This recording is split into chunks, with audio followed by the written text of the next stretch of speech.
exhibition. Obviously, sometimes it can be hard when you're winning Right. big, but what were some of the big takeaways you got from the game? Well, I thought that we kind of ebbed and flowed a little bit. I think the new rule changes created what I anticipated that they would create, which was a lot of runs and a lot of lulls. I mean, you can play very, very fast. We went 6 minutes before there was a dead ball timeout to start the game. And the refs were asking for oxygen as well as the players. It was really something. It took me 1:48 to get a sub at the table. 1:48 of game time. You know, those are things you really need to learn.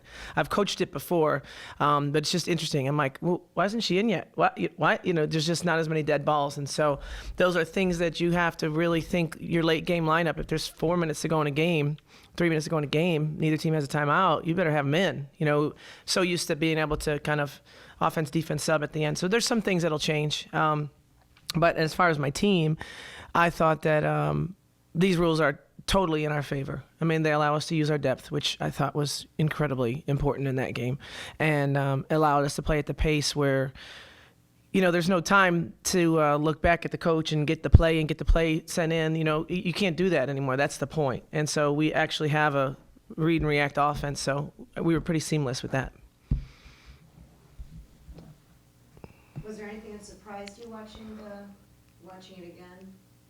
I was really happy with the play of Kiana Harris. I thought she gave us tremendous energy and showed great maturity. And you know, we're shifting her in a swing position so she plays some 3 and some 4, and that's a lot mentally. And I thought she went in there and really sparked our team. Like I thought there was a couple moments there where Nova was making a comeback, trying to run on us, and Kiki really slammed the door on them. So, and I was just thrilled with the play of Jessica Thomas. I think she's playing great right now.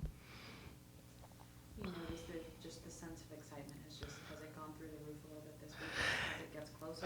Yeah, well, we're gonna today. You know, we've only done three days and off. 3 days and off. Today will be day number 4, just because of some recruiting and stuff. I had to change the schedule up. So today, if they're fresh and excited today, I'll be happy. We went pretty hard this weekend, because frankly we got to shut it down, and then Wednesday, Thursday prep, and then we're game. I mean, we're going to feel very tired as a staff, because it's going to be quick turnarounds. For our first 6 games are ridiculously close together, so got to get ready for it. How do you feel about 11 a.m. game? You know what? You never know. But then in the years that they've been great events for us, so you go, oh my gosh, 11 a.m. And then you go, well, you know what? It's going to be screaming kids, and we're an energy team, we're an emotion team, and you know, I'll let my players know that there's people in the audience looking for a hero today, and you know, coming here to cheer for you, and I think we'll be inspired. What can you tell us about your opponent? They're good, and they're going to be much changed. But the thing that they have is the secret weapon that did not play last year, this Demings kid, and she can score like you've not seen. I mean, you'll have Bebe flashbacks. I think she can really score the basketball. Like 30, dropping 30 would not be a surprise for her. And she missed all of last year, and so they graduated 3 very significant players to it. They should have been an NCAA team last year. I watched that game again this morning. You know, they were in their conference final, and it was an overtime game, so they were that close to being NCAA. They were NCAA the year before with Demings active. So this is not a soft opening game by any stretch of the imagination. This is a 20-win team, postseason team, and you know, we're opening up in an odd situation with an 11 a.m., but we're going to need all of our attention to be able to compete and beat them. Do you like facing such a tough team to start the first season, or what do you like? Yeah, you know, we don't normally do that, I don't think, but this particular team, our particular returning team, I mean, we're itching for a game, and you know, we're not hoping that we have easy runs early on. We really want to fine tune this, and so much of it's going to be decisions that I'm putting a lot of pressure on myself this year, like which lineups play well together. Did I make the right call? You know, do we have a pressing lineup? Do we have a size lineup? We have an offensive, we trust you kind of lineup, and there's just a lot going on in my head. And when you can't actually sub as much as you're used to subbing, all of that might be a little bit just too much, because it might not ever come to fruition. I might not get that lineup in. And so, you know, I can't tinker too much, certainly not in this first game.